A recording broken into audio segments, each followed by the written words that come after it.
Congratulations po kay Jacqueline Agasite. Siya nga po yung nag-top dun sa engagement list sa buwan po ng February.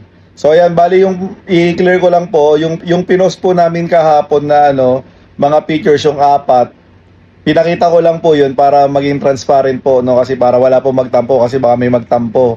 So apat po yun, pero nandoon naman po yung mga total, no. So ang nag-top po talaga si Jacqueline Agasite. Tapos po yung sunod po si Catalina Agasite. Actually konti lang yung lamang.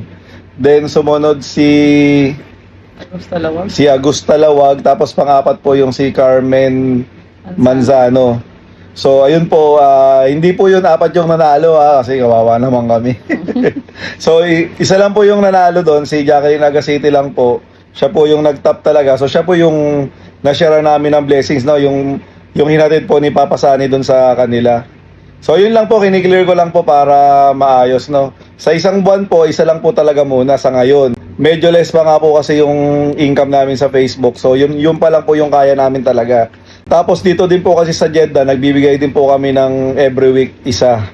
So medyo rin po yun, medyo may, kasi sa sarili rin naman po namin ding bulsa yun. So pagpasensyaan nyo na po muna kung ano po yung nakakayanan namin. At least ginagawa po namin yan para po makapagpasalamat kami doon sa mga nagsusupport sa amin.